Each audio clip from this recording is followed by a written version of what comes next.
उसको जहरीला सांप नहीं काटा था, केवल बहुत कम जहर होता है, जैसे पूर्वी हवा चलती है तब वो नशा सा होता था और कुछ नहीं होता। चाहे वो दादी गोरी के ले जाओ और चाहे डॉक्टर के ले जाओ, चाहे घर रखो, कुछ नहीं होगा। लोग तो कहते हैं कि दादी गोरी बताते तो आराम होता है हमारे काफी। अरे अब एक बात बताइए, जिसकी रही वासना जैसी उसने खोजा वैसी। यानी उनको मैं अगर एक बीजेपी ने कई साल पहले एक पाखंड चलाया था कि भाई यहाँ जो है ना वो दूध गणेश की मूर्ति है, गणेश की मूर्ति के नीचे दूध प्याला लगी सारे देश में। अब वो अंधविश्वासी है, जिसकी धारणा वो तो कहे दूध पी रहा है, और मैं कहूँ यार पत्थर ने जितना पिया पी लिया, तो नीचे नाली में चलने लग रहे हैं। लेकिन वो मानते नहीं, क्योंकि ये आस्था का सवाल है, अंधविश्वास का सवाल है। जो आदमी आस्थावान है, अंधविश्वासी रूढ़िवादी है, वो तो उसको बहुत कुछ भगवान मानेगा। लेकिन जो वैज्ञानिक दृष्टि तर्कशील आदमी है, सबूत सोचता है, एक अंधविश्वासी नहीं है, वो लोग तो तर्कशीलता के आधार पर बात करेंगे। गाँव के अंदर ही बाबा रमेश पुरी है शायद ये, और ये खड़ी तपस्या करने लग रहा है 12 साल के लिए, इसमें क्या कहना चाहिए? अरे रमेश पुरी तो बेचारा कौन सा वो पढ़ा लिखा है। रमेश पुरी को तो मैं ये कहूँ ना, बेचारा वो कहते हैं ना घर से भागा हुआ। इस धरती पे 4 किस्म के लोग हैं, सुनिए क्यों। कुछ लोग अपने दुखों से दुखी होके सुसाइड कर लेते हैं, कायरता दिखाते हैं। कुछ लोग अपने दुखों से, बेटे पोते के दुखों से, घर के दुखों से दुखी होकर पलायनवादी बाबा जी बन जाते हैं। तीसरे किस्म के लोग दुखों से दुखी होकर, निराश होकर भगवान और देवी देवता की शरण में चले जाते हैं। चौथी किस्म के लोग बड़े लड़ाके और संघर्षशील होते हैं, जो कहते हैं कि दुख सुख लाभ हानि यश अपयश ये तो कांटे फूल और कांटे की तरह, ये तो जीवन में आएंगे। इनको हंस हंस के जीना है, हंस हंस के सहना है, हंस हंस के जो करेगा वो मानते हैं। संघर्ष ही सब कुछ है, संघर्ष ही इलाज है हर समस्या का। तो जैसे कि बाबा साहब ने कहा था कि शिक्षा शेरनी का वो दूध है जो पिएगा दाढ़ेगा। अगर इस चीज को पी लेते हैं लोग तो इस चीज को दाढ़ने नहीं लगेगी। मैंने एक रागनी बनाई इस विषय पर कि शिक्षा दूध शेरनी का, जो पिएगा वो दाढ़ेगा, और कितनी कोशिश करो दाबण की, अपने हक तो छीनेगा। पूरी रागनी बनाई है मैंने। अच्छा, तो जैसे कि आपने बात कर दी कि भाई हमें शिक्षा पढ़ाई करनी चाहिए, तो ये पाखंडवाद खत्म हो जाएगा? नहीं, ये भी कोई विषय, मैं इसको भी सही नहीं मानता। क्योंकि इस देश में जब पहले पढ़ाई बहुत कम थी, आज तो पढ़ाई बढ़ी है ना, तो पढ़ाई बढ़ने के बाद अंधविश्वास तो खत्म हो जाना चाहिए था। लेकिन एक तरफ पढ़ाई भी बढ़ी है, दूसरी तरफ अंधविश्वास भी बढ़ रहा है। इसका कारण क्या है कि जो साइंस मास्टर है वो स्कूल में तो पढ़ा के आ रहा है कि सूर्य ग्रहण और चंद्र ग्रहण पता है कैसे लगते हैं। ये आकाशीय पिंड घूमते घूमते घूमते तीनों एक लाइन में आ जाएंगे, तब जो है ना पृथ्वी की छाया चंद्रमा पे पड़ने लगती है, तो वो बोले चंद्र ग्रहण हो गया। तो ये आकाशीय पिंडों की बता रहा है साइंस मास्टर, लेकिन अपने घर जो है ना इसको राहु केतु चंद्रमा को मार रहे हैं, ग्रास कर रहे हैं। राहु केतु देवी देवता जो भी है वो पाखंडवाद की शिकार है। यानी ये भी एक बहुत बड़ा हमें सोचना होगा कि पढ़े लिखे लोग अंधविश्वास की तरफ तो नहीं जा रहे हैं, हकीकत की तरफ तो जाना चाहिए। लेकिन हकीकत को छोड़ ये कावड़ लेके आता है, ये भी पाखंड है 100%। कावड़ तो एक मेरे गाँव में एक लड़का कावड़ ला रहा था डाणकों का, तो मैंने कहा बेटे क्यों लाते हो कावड़? बोला दादाजी, बोला मेरे 6 लड़की होगी और शिवजी महाराज से अरदास है, कावड़ लाऊंगा लड़का होगा। माँ बेटे पहले नंबर तो लड़का होगा या लड़की होगी, ये वैज्ञानिकता कारण XY जो भी है, वो जो सिस्टम आपका जो भी संगम है स्त्री पुरुष का, उसके आधार पे है। और यदि आप डॉक्टरी इलाज कराओ तो बढ़िया है, शिव पार्वती नहीं देगा आपका लड़का लड़की। लेकिन कहा नहीं दादाजी देंगे। मैं बोला एक काम करे, 6 लड़की होगी नहीं, अगर मैं मान लूँगा अगली ही लड़का हो गया तो भी मान लूँगा, उसका 2 लड़की हो रही है 8 होगी। मैं बोले शिव जी ने दी है, कावड़ ने दी है। तो ये पाखंड है, ये भी ढोंग है। इस बात को मैं रोकना चाहूँगा।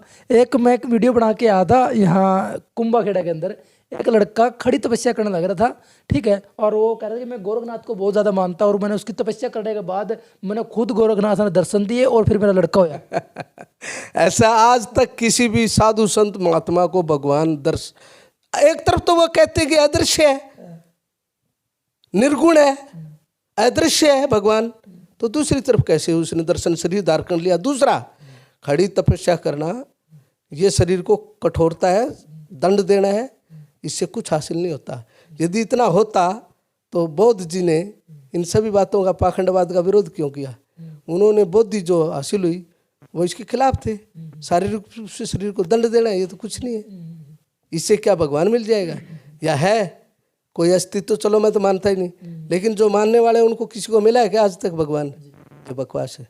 तो साढ़े सप्टे जितने सारे बकवास है, बिल्कुल ढोंग, अंधविश्वास, रूढ़िवादिता, लूट तंत्र। इतनी माता से हमें नाचा कल महिलाओं में आती माता है कि पीर है क्या? वो किस माता किसकी बात कर रहे हो? वो मानसिक और मानसिक रोगी हैं, उनको जो है ना मानसिक रोग है, और उस मानसिक का रोग डॉक्टर से इलाज करवाना चाहिए, न कि तांत्रिक से।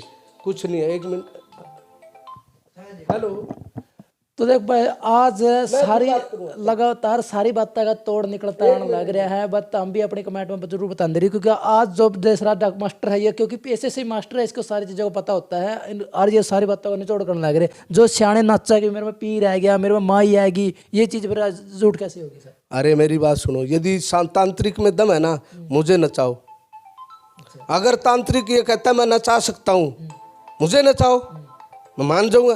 वो तो ऑलरेडी उनके बंदे होते हैं नाचने वाले, और दूसरे मानसिक रोगी होते हैं वो। नहीं सर, हाँ, जैसे कि मैं दुखी हूँ, मैं चला गया किसी के पास, मैं उदाहरण के तौर पे कह रहा हूँ, तो उसके अंदर वो क्या कहते हैं, लौंग मिर्च छोड़ दी और बेहतर में माई नाचेगी, हफ्ता पाछो माई नाचने लगी। अरे बात सुनिए, अगर आप किसी आदमी को मिर्चे धूनी पे छेड़ोगे, यानी मिर्च डालोगे धूनी पे, आग पे, तो वो आपको दुर्गंध चढ़ेगी नासों में, वो तिलमिलाएगा, उसको तिलमिलाएगा, तो उसको जो ना आप बाड़ू रेता पर जो ऐसी चमक दिखाते हैं वो नाचने लग जाते हैं, ढोल बेकाबू हो जाते हैं। तो मानसिक बीमारी है यार।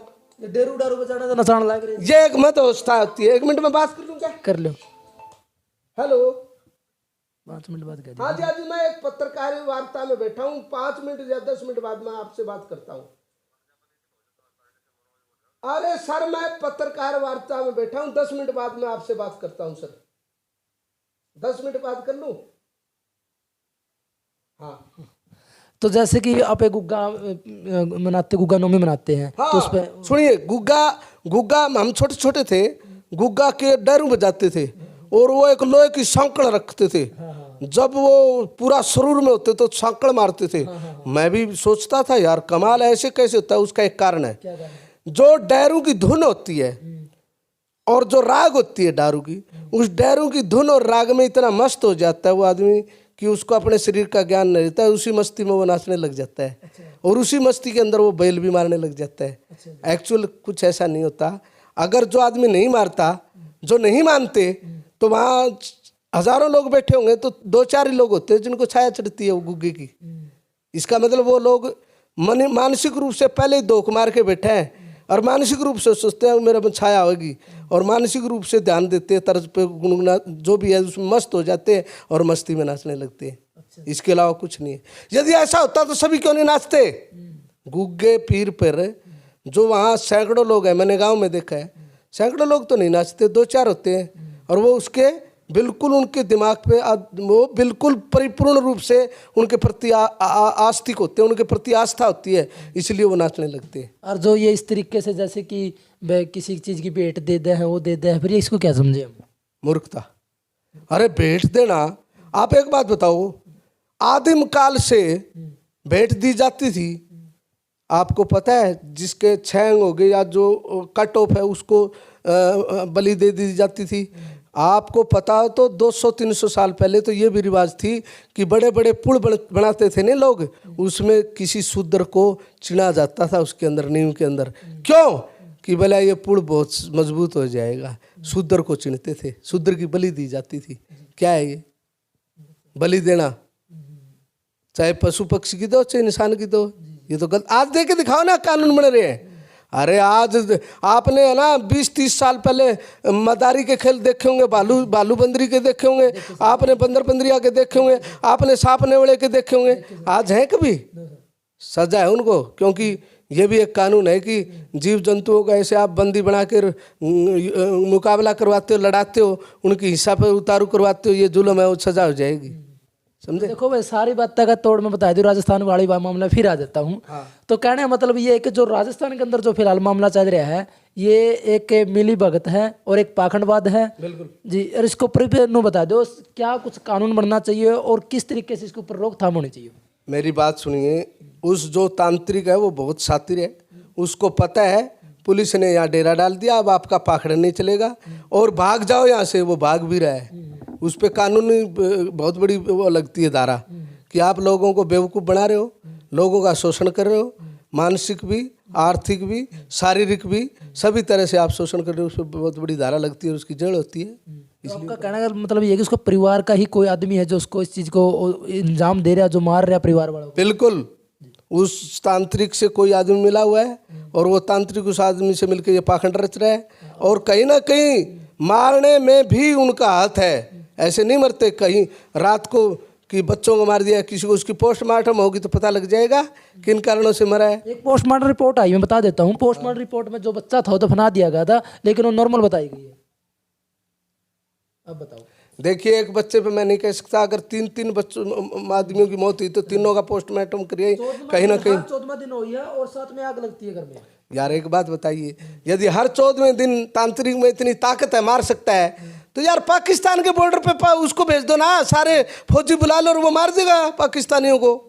आप एक बात मानते हो, यदि हर 14वें दिन वो आदमी को मार सकता है तांत्रिक क्रिया से, तो आप इतने फौजियों को क्यों तनख्वाह दे रहे हो अरबों खरबों रुपए?